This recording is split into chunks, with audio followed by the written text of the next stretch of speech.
क्या कभी सोचा है कि जिन सेलिब्रिटीज के करोड़ों फैंस हैं उनके खुद के ब्रांड्स आखिर डूब क्यों जाते हैं? आज हम इसी रहस्य से पर्दा उठाएंगे। चलिए शुरू करते हैं। कहानी शुरू होती है अनुष्का शर्मा के ब्रांड नुश से, जो बड़े जोर शोर से लॉन्च तो हुआ लेकिन कुछ ही समय बाद बंद हो गया। फिर आता है सोनम और रिया कपूर का रीसॉन, जो फैशन की दुनिया में कोई खास कमाल नहीं कर पाया और फेल हो गया। शाहिद कपूर का स्कल्ट भी आया और चला गया, मतलब डिसकंटिन्यू हो गया। और तो और दीपिका पाडुकोन का ऑल अबाउट यू भी इसी लिस्ट में शामिल है। और ये तो बस कुछ ही नाम है। असल में एक स्टडी बताती है कि औसतन 80% सेलिब्रिटी लेड ब्रांड्स अपने पहले 5 सालों के अंदर ही फेल हो जाते हैं। 80% है ना चौंकाने वाला आंकड़ा।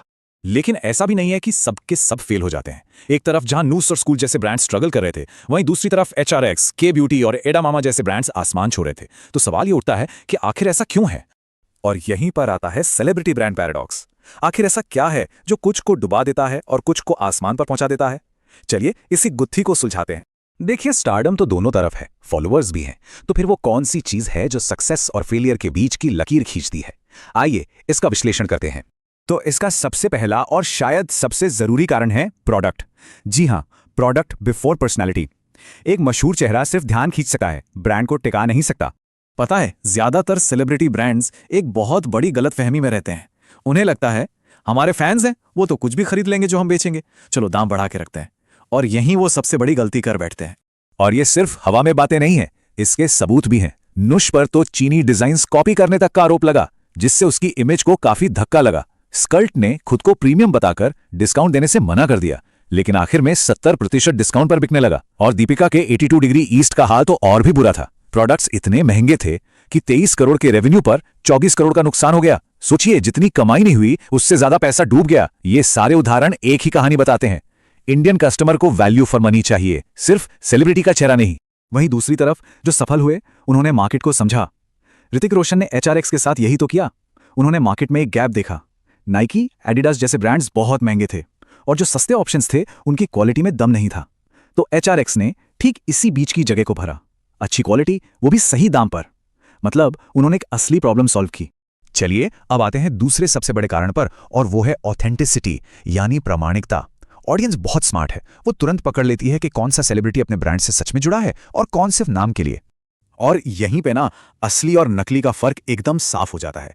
एक तरफ वो ब्रांड्स हैं जहां सेलिब्रिटी बस एक चेहरा है, प्रोडक्ट से कोई लेना देना नहीं। और दूसरी तरफ वो ब्रांड्स हैं जहां प्रोडक्ट उस सेलिब्रिटी की पहचान, उसकी लाइफस्टाइल का ही एक हिस्सा लगता है। जैसे ऋतिक रोशन, वो एक फिटनेस आइकॉन है और वो सच में HRX के कपड़े पहन के वर्कआउट करते हैं।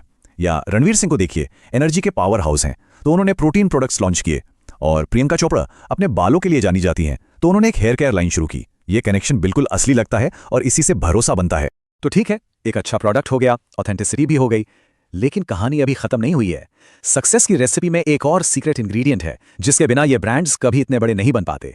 देखिए, फेम आपको दरवाजे तक तो ले जा सकता है, लेकिन पूरा घर बनाने के लिए एक मजबूत बिजनेस पार्टनर चाहिए होता है। मार्केटिंग तो सेलिब्रिटी कर लेगा, लेकिन प्रोडक्शन, डिस्ट्रीब्यूशन, लॉजिस्टिक्स, ये सब कौन देखेगा? यहीं पर आता है एक पावरफुल बिजनेस पार्टनर। और ये रहा वो सबसे बड़ा सीक्रेट। हर कामयाब सेलिब्रिटी ब्रांड के पीछे एक कॉर्पोरेट पावर हाउस खड़ा है। HRX के पीछे मंत्रा की ताकत है, के ब्यूटी के पीछे नायका का पूरा नेटवर्क है, आलिया भट्ट के ईडा मामा को रिलायंस का सपोर्ट मिला। ये पार्टनर्स पर्दे के पीछे का सारा काम संभालते हैं, प्रोडक्शन से लेकर डिलीवरी तक, ताकि सेलिब्रिटी सिर्फ ब्रांड का चेहरा बने रहने पर फोकस कर सके।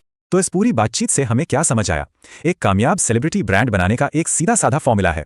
ये हैं वो 4 कदम। नंबर 1, एक असली प्रॉब्लम को सॉल्व करो। नंबर 2, ऑथेंटिक रहो, बनावटी नहीं। नंबर 3, कस्टमर को उसके पैसे की पूरी वैल्यू दो। और सबसे जरूरी नंबर 4, एक मजबूत ऑपरेशनल पार्टनर ढूंढो। यही वो मंत्र है जो उन 20% ब्रांड्स को सफल बनाता है।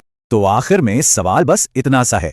फेम एक मेगाफोन की तरह है, वो आपकी आवाज को बढ़ा सकता है, लेकिन अगर कहने के लिए कुछ दमदार नहीं है तो वो आवाज जल्द ही खो जाती है। अगली बार जब कोई सेलिब्रिटी ब्रांड देखें तो खुद से ये जरूर पूछेगा, ये ब्रांड असल में क्या कह रहा है।